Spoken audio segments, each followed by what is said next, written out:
are all looking for adventure. We are all right, what's up, everybody? I hope you're having a great day and a great week so far. We're your hosts, Daniel and Bonnie Hoover, and today on the podcast, we're going to be talking about trust and rebuilding trust. Inevitably, somewhere along your marriage adventure, one of you has done something, big or small, to lose trust or to break trust. And that is, especially for the first time when you're first married, the first time that happens, it kind of sends you whirling, doesn't it? Yeah, it brings a lot of disillusionment because this person that you're like, wow, I trusted my life with them. And maybe it's years you've been able to trust them. And it's somewhere along the way they do something that just knocks you for a loop. Yeah, for a loop, and you don't know what to do. And I think it's kind of, I got to thinking about this morning. Before I got up this morning and I was lifting weights, and I'll just back up and say, so we have gone years where we worked out, and then we'll have consistently, yeah. And then, a year and a half ago, I had a major break. I broke my arm in two places, and I couldn't even make a fist it was, I wasn't even sure if my arm was going to work at all again. And over the last year and a half, I have built that back, and now I'm to the point I'm exercising like I used to. Well, mostly like I used to. You went about a year without being able to exercise. And because I wanted to serve you, I too went that year and didn't exercise because I didn't want you to feel bad and have to eat all the junk food yourself. Well, I didn't eat all the junk food, but I didn't work I did. out. What I'm saying is, So just thinking about that, but it was really this good picture of what happens when you have a major break in trust. Because I had this major break in my arm, and it limited what I could and couldn't do, and it took a while to come back. And I think with trust, when we first get married, or when we are in a relationship, dating, or with anybody, not just with our spouse, but with people in our lives, we go into it based on our past with one of two postures. Either we go into it just giving that person a certain amount of trust automatically, that we kind of gift that to them and say, okay, well, I'm going to give them this trust until it's broken, or they can uphold it, and I'll continue to trust them, or I'll lose trust in them if something bad happens. Yeah. So if you've been in a really string of bad relationships, you have trust issues, and they don't get any. Yep. But if you've had, I'll say normal, I don't know, but if you've been able to trust people, then typically, like you just said, we gift a new relationship, our spouse, a certain amount of trust. But then some people go into it, like you just said, with this, all right, someone new in my life is already starting at a trust deficit because I don't trust anybody. Yeah. And so you're going to have to start from scratch, and you're going to have to earn my trust before I give you even a little bit. And so you kind of have that is skewed by your past relationships. Or I even know parents. I heard someone say they had two kids, and they said one time, they said, listen, I have two kids. I have one kid that has my trust until they lose it, and then I have one kid that has no trust until they earn it. Yeah.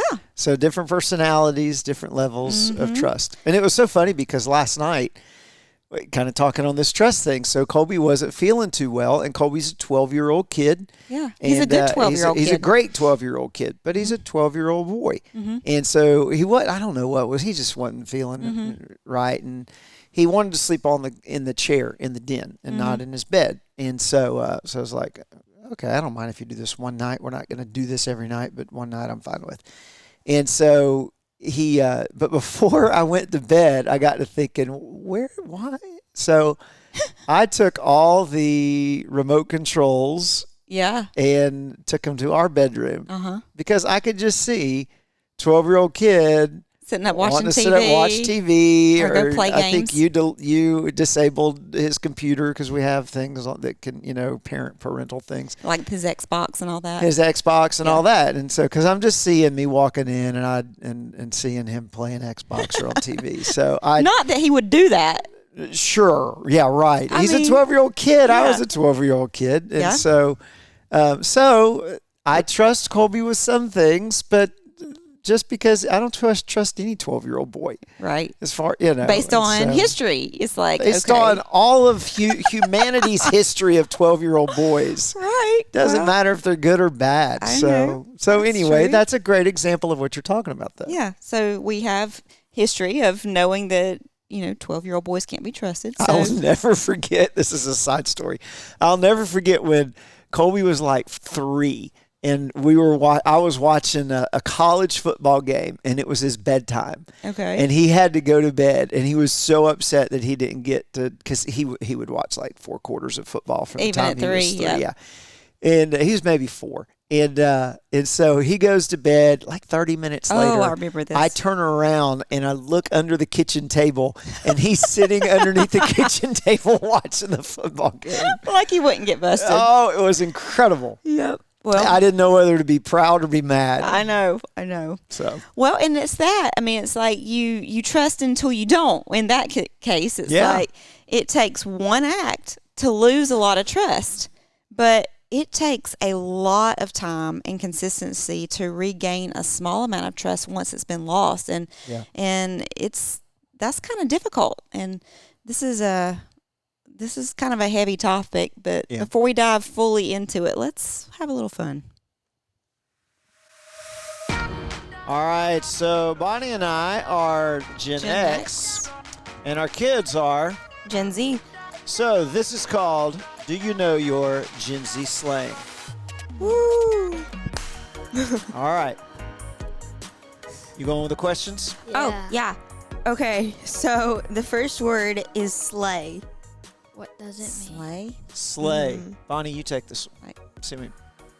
Like, slay means you're doing awesome at something. Like you slayed that. Yeah, I think good it job. means like sleigh ride. Like Santa's sleigh ride. No, it means. It says this word means to do something well or to do a good job. Yeah. Good job, Bonnie. Okay, Good the job, Bonnie. next word is bet. Bet. Like I bet you won't. B-E-T. I Can bet you use that in a sentence? All Not right, really. Bet. All right, Not bet. really. So All right, like, I'll bet. bet you. It's on. Yes, okay, it's on.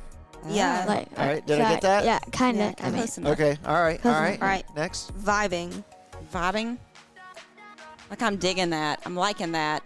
I'm going. Vibing. Yeah. you that's just going threw right. in another. I threw in another one. Digging ain't. Digging. That's an old one. Yeah. Yeah, it's Oldie but a goodie. All right. All right. Next. fat. Oh, sus. Sorry, sus. That's like Suspect. suspect. That's like Suspicious. Yeah, Yeah, suspicious. I don't suspicious. believe It's that. an Among Us thing. Okay. Seriously. Facts. Facts. Like it's true. Yeah. Okay. Give us something harder than that. Slaps. Slaps. Slaps. That's Oh. where someone slaps your mama. Oh, okay. Slaps. What is it? Something really Something good. really good. Something really good? Okay. All right. I get that. That slaps like on my base, Yeah. like slaps. No. No, I don't know. No, like Okay. that slaps. Like that's really good. Okay. All right. All right. Yeah. Here we go. What's another one? Okay. Cap. Like I'm going to put a cap in you. You're going to shoot somebody. No, Cap I meaning Can't you're done. say that on the internet. I'm so street. No. That's the problem. Like I'm cap so is in gangster. as we're done, we're cutting it off. no, not like really. like no cap. Cap means like lie. Like no cap means no lie. Okay. All right. That makes no sense. Okay. T. Tea, like spill like the tea. gossip. Yeah. That's an oldie. Gossip. Yeah. Okay. Like spill the tea. All right. Like Wait, I got one. It's off. Dub. What's a dub?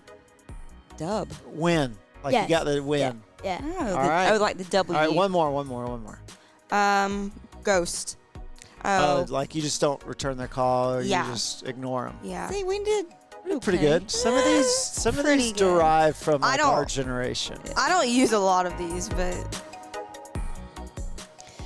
Well, we are back, and we pre-recorded that. It's funny. I'm listening back to those, and Josie sounds so much like me. I was, I does. was mixed. I was listening. I'm like, wait, I didn't say that. That sounded like her. It's funny to hear a recording and That is funny. yeah, we did I'll tell you, I will, like, sometimes when I call your phone Mm-hmm. when y'all are out, and she'll answer, or you'll answer, and I'm not sure which one it is. Ah. Yeah. Which is not funny though, because me and my brothers used to do that to all our girlfriends because Yes. we all sounded alike. It turns right back around. And You used to do that to me. now- Now you're going to get it back. Now I'm about to get it back. That goes right into trust. I have zero trust. Do you trust me when I answer my phone? I do not. Well, today on the podcast, we're talking about trust. And if you've lost trust, how do you get it back? And if your spouse has lost trust with you,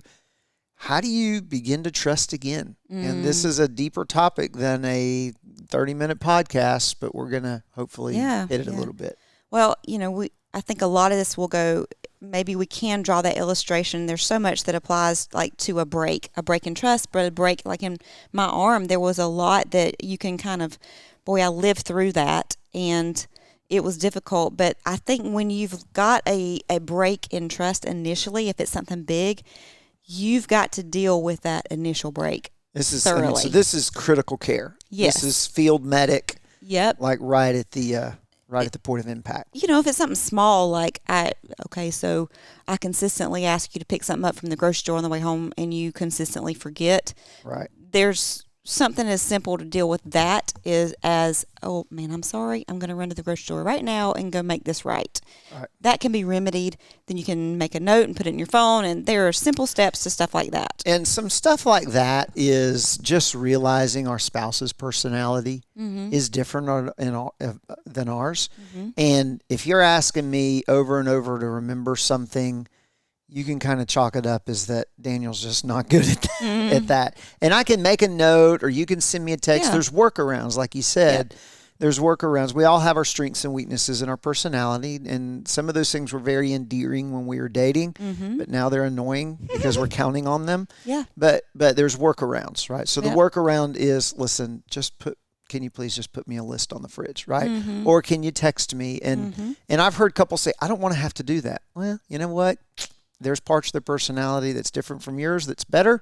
And there's parts of yours that might be more responsible than theirs. And that's okay. Yeah. But we love our spouse enough to work around. So those little things, I think we can find win solutions and compromise. Yeah. Because we love our spouse, we'll work around those. And at the end of the day, I think something small like that's you're not gonna lose a ton of cash out of the bank of trust.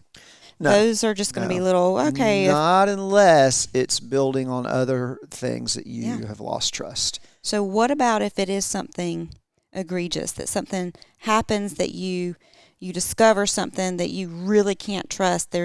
They've been hiding large purchases or debt, or they've had an affair, or they're looking at something online they shouldn't, or things that are really... Now I can't trust you with our finances. Now I can't trust you with our kids. Now I can't trust you with our relationship at all. How do you deal with that initial break? Well, it's got to, first, if you have found this and you've not had this conversation, there needs to be disclosure. There needs to be that conversation to where you talk about it and it comes out. And that might just be, and sometimes you can't dictate how that comes out. You stumble upon it and they're there. Yeah. Or you stumble upon it and they're not there. Or you don't stumble upon it. Someone calls you and tells you. Or your spouse walks in the room and blindsides you. So a number of ways this can come out. So having one game plan or one solution is not, it's not an option. Right. Because this happens in different ways. But what does have to happen is, especially if it's something as egregious as an affair or a deep-seated sexual addiction, or like you said, man, they've just spent $10,000 and you didn't know about it, and maybe that's because of an addiction, some type of gambling or spending addiction. There has to be disclosure. And that's always done really well with a third party, with a counselor or a pastor or somebody that can help walk you through that disclosure process and help you begin to maintain your ability to think. Because when we get what we call flat brain emotionally or flooded emotionally, we're overtaken by our emotions, our heart rate spins out of control, our mind secretes these chemicals that put up walls where we can't think, we can't hear, we can't do anything. We've all been in that place. We kind of say we all get to like 13-year-old girls, right? Yeah. When we get to that place, we have to have somebody help walk us through that disclosure so that we can hear what this egregious thing is that's happened and help walk us through that. And that is something that we do in our marriage adventure intensives, in our rescue intensives, is I'll help walk a couple through disclosure. And all that is, all right, let's get the facts out and let's find out exactly what happened. Because typically there's always a second disclosure. If you're not walked through that process, and it's kind of like wringing out a sponge, the only, if you don't have somebody help you wring that sponge out, then what's going to come out is just enough to make sense of what they found out. Yeah. Does that make sense? So there's usually a second or third disclosure sometimes about the depth of how deep this has gone. Well, and I do think I remember when I did break my arm, being in that critical care moment of the pain was so difficult, so excruciating.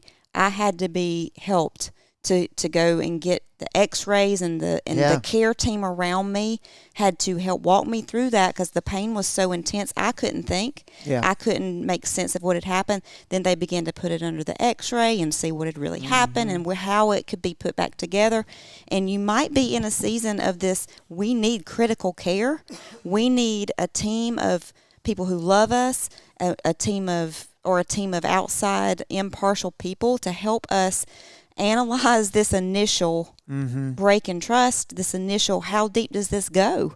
How, let's help x-ray this and help us do it in a way that we can begin to see where the hurt and the pain is that needs to be put back together in the trust. Yeah, and having a pastor or counselor or whomever walk you through that process of what now?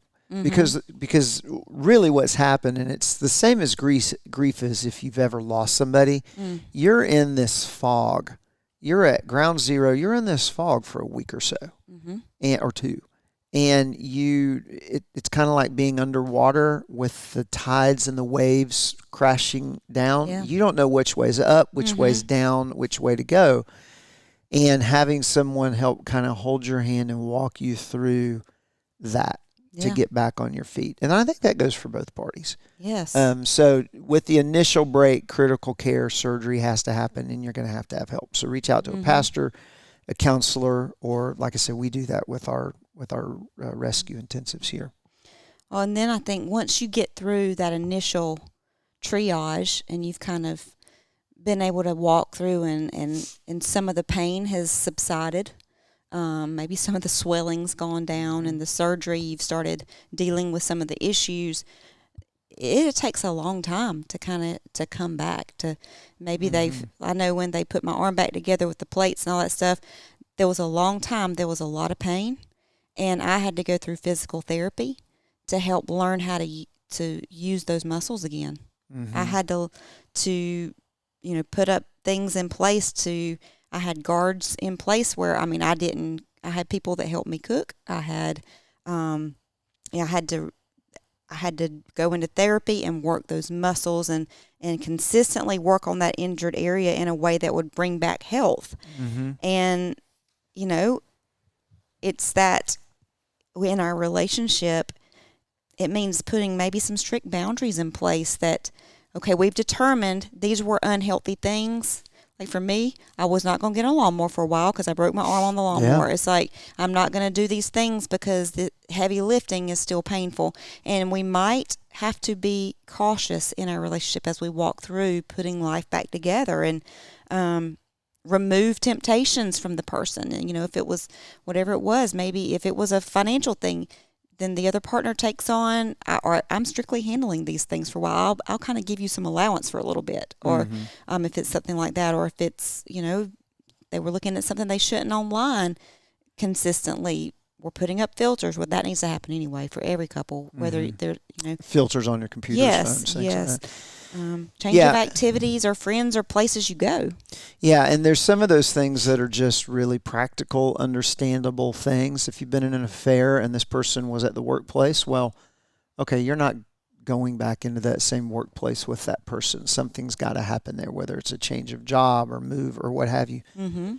And right out of the gate, that physical therapy you're talking about, putting those fences up, putting those things up is it just makes sense, and it's incredibly it's effective, and it's very helpful to the person that's been offended, Yeah. and to the person that's done the offending. Long term, Mm-hmm. those things can't stay in place. Right. Long term, that's not going to change behavior. Mm-hmm. So the external parameters are really good and really need to go up. But what truly changes behavior is what happens on the inside of a person long term. So you can kind of liken it to if you've got a dog. Well, we have a farm, so we have some horses, right? So if you've got a dog and you want to put up a fence, or you got horses, if you put up one of those invisible fences, at first, what are you putting up? You're putting up little flags, kind of designating where the fence is, where those parameters are. And your dog gets zapped once or twice. They see those flags. They know where the perimeter is. Yeah. After a while, They've been trained. After a while, you can take those flags out. You could probably even take the fence out of the ground because they're not going into that past that area. Now there's an inward change that's happened. Yeah. And one of the biggest things and we're talking about egregious trust here. We're not talking about little things. One of the biggest things that changes someone that's been the offender, or infidel, we could use that word. Sounds kind of harsh, but it fits if it's a sexual deception. Infidelity. The thing that changes that person for the long haul the most is to see and understand the destruction that's happened because of their actions. Yeah. And so that's why it's important for the person who's been offended, the spouse, to be able to live in their pain and not, as Christians, we know the right thing to say. Oh, well, I need to forgive. I want to forgive. I will forgive. And so sometimes we put those actions in place before their reality. You know, I've talked with couples that 2 days after the affair, well, I forgive her. They've even had sex, which is a horrible thing, right, at that point in time. Sex glosses over a lot of communication. It masks a lot of feelings and makes people, gives them this fake sense that, oh, we're good. We've had sex. Yeah. And that's not true. And so, but what needs to happen is that person who's been offended at the onset needs to live in that pain. They need to feel that pain. And it's not a bad thing to let the offender know they're in pain. Yeah. Now, we don't want to do this from a manipulative standpoint. We want to do this from a reality. Yeah. That this is what you've done to me and our family, and I'm being true. Now, over time, a year from now, that they need to be able to work and move through that pain and not use it as manipulation or hurt towards the person that's offended them. But if, as the offender, I see what I've done to you, then that's going to be one of the biggest things that if I love you at all, it breaks my heart. And it lets me see what I've done to my family, and I wear the brunt and the weight of what I've done. And then we'll continue to talk about some other things that happen. But initially, yes, those external parameters, but you're not going to track somebody forever. You're not going to be able to have, all this stuff forever. Eventually, as you begin to heal and move through that, those things need to fall away. Right. As you establish back trust. Yeah. And I think that's very important. Well, then I think you move into, once you have, and this takes time. This is not like a 1, 2, 3 steps that can happen within 3 weeks of loss of trust. We're talking, this may take a couple of years. You get to the long-term maintenance. So they say in infidelity affairs, again, big egregious things, it takes as long to heal and move through it as the person was in the relationship, typically. So if it was a 6-month affair, it's going to take you a good 6 months. If it was a one-night thing that just it happened, he was on a business trip, you'll be able to move through it a I little don't think quicker. one day, not No, one one day. day doesn't apply. I'm talking for affairs of the heart and Right. embedded affairs. If it was a 10-year, 6-year, 8-year affair, they say it's a minimum of 2 years Wow. to process it and walk through it and be able to heal from it. That's just kind of a rule of thumb. What that says is this is a long-term thing. You're not Yeah. going to get through it quick. Right. Well, and I think even after it's been a year and a half since I broke my arm, and to this day, I'm just to the point I can begin maintenance. Yeah. I'm just now, okay, now I can do things I used to do. I'm building back better, so to speak. I'm doing the working out now. I'm working my muscles in a way that I can move forward in the future in health and begin to resume life. And I think it takes that amount of time to be able to, when you've lost trust, to be able to get to resume life. You're not going back to the life pre what happened, but you are building a new life that's maintainable, that's going to be healthy. What about, so we've talked a lot about these big egregious things. What about the smaller thing that I've just lost trust on the day-to-day? There's lack of consistency maybe in my spouse's life or actions. How do we move through that? I think that comes back to you have to learn to you have to put a lot of boundaries in place for yourself. It's like the little things like loss over time. You have to learn to be consistent, reliable, dependable with your spouse, and that goes into the scripture where in James it says, "Let your yeses be yes and your noes be noes." It's I am going to do what I say I'm going to do over time, consistently. Now that doesn't mean you're going to get it right every time, but I am making a heart change to move towards consistency in my relationship, and I want to show you that you can trust me.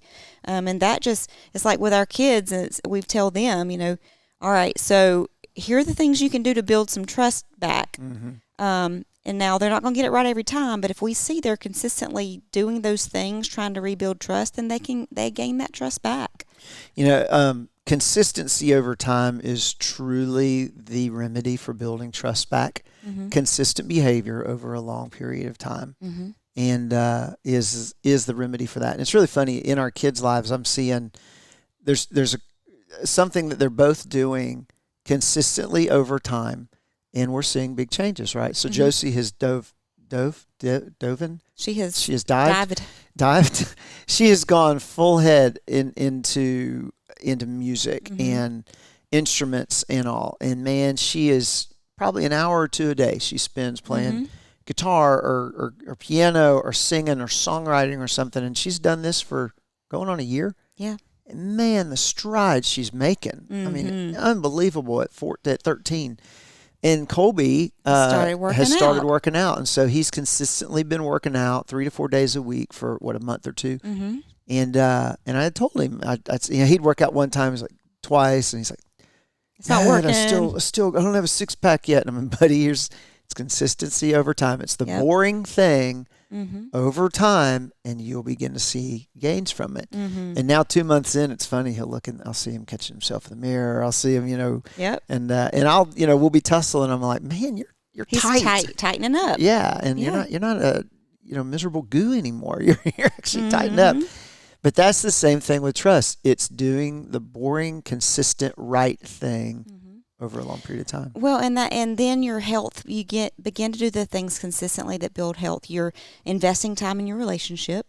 You're spending time talking through the day. You're planning date nights, but you're maintaining your integrity in the day-to-day. And you talked about the change from the inside, and I think all of this comes back to there's no way I'm going to ever be able to maintain trust and consistency with you if I'm not walking daily from an inner relationship and walk with Jesus. And I think once you see that he has transformed my heart and that he holds my heart and that I'm living to please him, then I'm naturally going to be trustworthy because you're going to see something in me. You're going to see that I'm faithful to him, which makes me faithful to you in the small things, and I'm wanting to serve him because I love him, which means I'm going to want to serve you and be trustworthy to you. And when Jesus has got control of my heart and I'm walking in him and in this controlled by him, then you're going to be able to trust me because he's trustworthy. Mm-hmm. And it's so hard to rebuild trust when you're just trying to do it on your own and just I mean, it's like you can't trust me all the time to not turn away from a piece of cake. I mean, Right. I can try, but eventually I'm gonna go sneak Sure. that piece of cake. But you know, And if you better give me a piece too. but I think it does take just consistently walking with Christ over a long period of time and allowing him to change our hearts, and that will That's build right. trust with our spouse. That's right. That's right. And it goes back to something we always say, grace. Yeah. Especially in those small things of trust and in the big things of trust. Our spouse is going to fail us. Our spouse is going to mess up. You are not my true groom, and I'm not your true groom. Right. Our true groom is Jesus, and he'll never fail us. And one day we'll be in his presence, and he will never fail us. And until then, you're married to a flawed person, and I'm married to a flawed person. And we've got to have grace on our spouse while we're on this earth. Well, and if you're struggling right now to build trust back in your marriage, on either side of that, be patient. Yeah. Just keep doing the next right thing and making investments in each other daily. And it won't be the one-time big gesture that builds that trust, but that consistency over time. Consistency trumps intensity. Every time. It really does. It really does. And if this is something you're struggling with and you really need help, we offer our reset and we offer our rescue intensives. And you can find more about those at themarriageadventure.com, and come spend 3 days with us here at the farm, and we dig in and we help walk you through that process. So if you're in the middle of that or you know anybody that is, definitely reach out and we'd love to help. Well, I hope you have a great week, and thanks so much for joining us. Look forward to being with you guys next time.